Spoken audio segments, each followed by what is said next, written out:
Mbak Sri Budi Eko Wardani. Mbak, sekarang ini setelah deklarasi Anies Muhaimin, seakan-akan memang suara Nahdien, suara NU itu diperebutkan akan bisa menyumbang elektoral.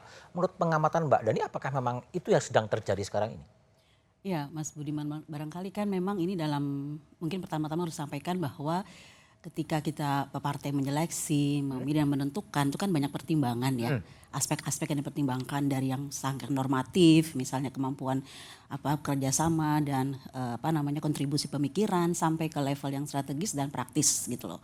Nah ini kan ceruk yang diperebutkan ini kan memang umat Islam banyak ya, memang pemilih Islam kan mayoritas gitu dan salah satu ormas yang besar adalah NU begitu. Nah persoalannya kan ini untuk sampai ke grassroots ini kan ide yang dibutuhkan ya oleh pasangan ini oleh pasangan calon capres dan cawapres ini. Jadi siapa ormas mana yang bisa sampai ke grassroots kemudian dapat masuk ke simpul-simpul itu loh, simpul-simpul pemilih di grassroots. Nah itu barangkali kalau Mbak Dani lihat sekarang Mas Ganjar dan Pak Prabowo juga lagi membidik calon-calon yang berlatar belakang Nahdlatul Ulama.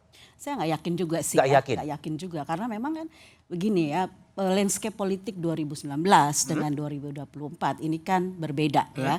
Barangkali dulu ya intinya kita tahu semua bagaimana perkembangan di 2019 sampai kemudian Pak Jokowi memilih bersama Ma'ruf Amin ya, seorang juga tokoh NU. Nah itu kan juga perkembangan identitas dan sebagainya gitu. Nah sekarang ini memang arah ke arah sana barangkali sudah memudar ya, walaupun bukan berarti tidak ada sama sekali gitu loh.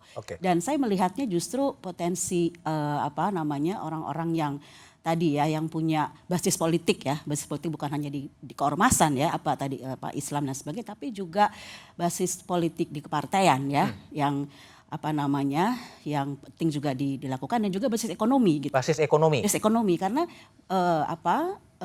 kita tidak bisa menafikan ya. Tidak bisa menafikan juga bahwa basis ekonomi ini penting ya untuk mendukung. Basis ekonomi ini apa sih? Orang bertabang pengusaha gitu? Ya pengusaha atau dia yang punya bukan secara literal dia pengusaha, tetapi juga ada diminati, bukan diminati, artinya pasangan ini memang mendapatkan dukungan juga dari kelompok ekonomi tadi gitu. Sehingga ya tadi ya melihat bisa kemudian memberikan kontribusi ya kepada kampanye dan sebagainya gitu. Jadi logistik pertimbangannya logistik dan juga arahnya ke depan ini kan peta global dan segala macam itu kan harus juga jadi banyak sekali pertimbangannya. Iya, pertimbangan strategisnya, artinya orang-orang yang berintegritas, tidak punya katakanlah problem dengan integritasnya sehingga tidak memunculkan keraguan ya, karena mungkin kita tahu ya Mas Budiman, eksekutif ini kan satu tubuh yang kekuasaan yang utuh gitu ya. Jadi kekuasaan presiden itu sangat kuat, dan wakil ini suatu waktu kan dapat saja menggantikan kalau ini berhalangan. Baik Mas Habib. Jadi setelah kemudian Muhaimin tiba-tiba ada serangan kilat dan kemudian keluar dari barisannya Pak Prabowo, kan Muhaimin kan juga merepresentasikan Nahdlatul Ulama. Apakah kemudian sekarang Pak Prabowo juga sedang mengincar latar belakang bacawa pres yang juga berlatar belakang Nahdlatul Ulama? Ya, jadi gini Mas, kita sadar bahwa NU itu penting, faktor NU penting dalam politik kita. Makanya kalau intensi kita, ikhtiar kita adalah bagaimana sebetulnya sebanyak mungkin elemen NU itu kita satukan di barisannya Pak Prabowo, gitu kan. Dulu ada Gus Muhaimin, bukan berarti kita menutup pintu dan memutuskan komunikasi dengan elemen-elemen lainnya seperti Mbak Yeni, ada Bu Khofifah, Pak Mahfud, ada elemen-elemen lain di NU. Di pesantren-pesantrennya pun banyak sekali. Nah itu terus dilakukan. Jadi kalau sekarang Pak Prabowo kemarin misalnya 2 hari berturut-turut ke Jawa Timur. Ya kan ya, itu bukan sebuah tindakan yang reaktif ya. Karena Gus Muhaimin tiba-tiba sudah deklarasi dengan Pak Anies Baswedan, bukan.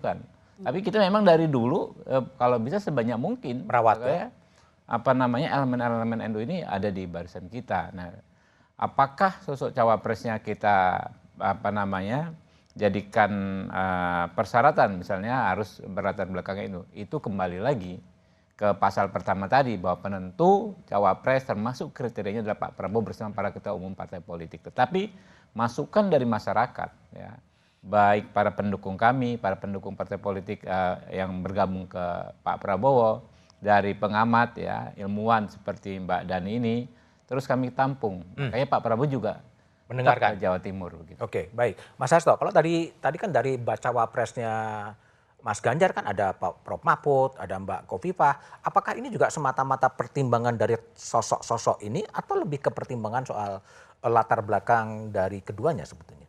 Ya, masing-masing tergantung pada bagaimana kita memotret persoalan. Prof Mahfud misalnya, beliau pakar hukum, memiliki pengalaman di eksekutif, legislatif, yudikatif, sosok yang mampu meletakkan hukum untuk semua yang mengedepankan keadilan. Pak Sandi yang diusung P3 mengedepankan ekonomi kreatif, sangat populer di kalangan anak muda, di luar Jawa, memiliki basis dan bergerak lincah, bergerak cepat. Kemudian juga Mbak Khofifah, sosok untuk menggalang pemimpin perempuan, kemudian sebelumnya ada Pak RK mewakili elektoral dari Jawa Barat, sehingga semua punya plus minusnya. Tetapi yang paling penting adalah dari Pak Ganjar sendiri. Pak Ganjar ini kan bergerak cepat, dia menggunakan jurus seperti kereta api cepat wush gitu, sehingga elektoralnya juga cukup tinggi. Jurus pesawat udara, ini bukan pesawat bekas nih, pesawat baru, sehingga memberikan suatu direction terhadap arah masa depan. Dan tim kampanyenya juga hebat, kan ada Pak Arsyad, sosok muda yang memberikan wawasan ekonomi, dan tadi dalam memimpin rapat sangat-sangat strategic thinkers dia, sangat fokus pada objektif. Nah, rekomendasi Rakernas kami yang keempat, itu kan terhadap kapan cawapres ini akan diumumkan dari nama-nama yang beredar tadi yang diputuskan oleh Ibu Mega dalam dialog dengan para ketua umum dan Bapak Presiden Jokowi, itu kan juga harus menunggu pembentukan dari tim pemenangan daerah yang kami sudah mulai sejak 2 hari yang lalu. Tapi namanya udah ada atau belum sih sebetulnya? Kalau nama-nama sudah mengerucut, mengingat pertimbangannya gitu. kan cukup dalam. Mengerucut dari berbagai nama tadi. Kan dari sini hanya para ketua umum, itu ranahnya para ketua umum yang disampaikan kepada Ibu Megawati Soekarno Putri. Bahkan terkait dengan waktu, ini ada pantun yang menarik ini, baru saya terima ini. Dari Semarang ke Jakarta. Cakep? Cakep. Bahwa amanah sebagai Presiden Indonesia. Cakep. Rakyat bertanya, cawapres Pak Ganjar siapa? Mohon bersabar, tunggu tanggal mainnya. Tunggu tanggal mainnya. Oke. Boleh. Mas Arfani, ini kan juga disebut tadi kan yang beredar nama-nama Mbak Khofifah, kemudian Mas Sandi, kemudian Prof Mahfud. Dalam perspektifnya P3, apakah memang juga semua ini mempertimbangkan memang sosok yang memang kompeten menghadapi tantangan global atau memang basis-basis elektoral seperti NU itu? Ya, jadi kebutuhan kita saat ini tentu berbeda ya dengan 5 tahun yang lalu. Jadi ada misalnya bagaimana kolaborasi antara capres-cawapres itu betul-betul memadukan dua kekuatan sosok yang mampu menjawab tantangan, ya persoalan-persoalan ekonomi, persoalan-persoalan tenaga kerja dan lain sebagainya. Dan itu dibutuhkan lebih kepada sosok. Kita semua tentu melihat bahwa yang ceruk ya Nahdlatul Ulama itu menjadi sangat penting ya dalam elektoral tentu sudah melebur tentu. PDI Perjuangan juga banyak sekali pemilih dari Nahdlatul Ulama, Gerindra, PAN, apalagi di Partai Persatuan Pembangunan. Artinya apa? Artinya memang postur dari bentuk kerjasama yang nantinya akan kami laksanakan itu bukan terbatas pada capres cawapres ya. Ada di sana ya, tim-tim pemenangan ya, tokoh-tokoh yang bergabung dengan kami yang semuanya itu tentu akan mempertimbangkan dan memperhatikan bagaimana ceruk Nahdlatul Ulama itu menjadi penting baginya. Ya. Baik, Mas Edi, kalau posisi Mas Erik ya, kalau kita ngutip kan memang dia menjadi pengarah ulang tahun NU ya beberapa waktu yang lalu. Tapi Bang Jul juga pernah mengatakan selain Mas Erik juga ada Pak Muhadjir Effendi gitu loh, yang juga ditawarkan sebagai bakal calon wakil presiden. Nah posisi terakhir ini gimana? Tetap Mas Erik atau kemudian Pak Muhadjir atau gimana sebetulnya? Ya memang kan PAN tidak bisa dipisahkan dengan Muhammadiyah. Muhammadiyah, ya. Dan Pak Muhadjir merupakan representasi Muhammadiyah dengan kemampuan yang juga cukup baik ya dan memiliki rekam jejak yang cukup baik panjang. Nah dan inilah yang kemudian membuat kita mengusulkan kepada Pak Prabowo, Pak Erick Thohir dan di samping itu juga Pak Muhadjir. Tetapi memang kalau dilihat dari rekam jejak perjalanan PAN bersama Pak Erick Thohir itu sudah 2 tahun kita sangat intens. Sangat intens. Sangat intens dalam berbagai acara dan kami juga melihat perkembangan dari elektabilitas Pak Erick Thohir yang tumbuh secara konsisten, progresif tetapi konsisten. Dan mendapatkan momentum ya karena beliau boleh dibilang bertanding bertangan dingin menangani Asian Games dengan baik, sekarang PSI juga dengan baik, dan kita lihat beliau itu tidak saja sebagai seorang komunikator yang baik, mampu membangun komunikasi dengan semua pihak yang baik, tetapi bisa masuk ke semua kalangan dengan baik. Nah, inilah salah satu keunggulan yang kami merasa punya keyakinan untuk mendorong Pak Erick Thohir untuk ke Pak Prabowo. Yang kami khawatirkan cuma satu, Pak Erick Thohir keburu diambil oleh Mas Hasto. Mungkin ya. Kan Jadi bajunya sudah Ganjar garis-garis. Mas Erick mungkin terjadi juga. Sangat bisa kan? Sangat bisa dan kemudian PAN pindah lagi gitu. Oh enggak.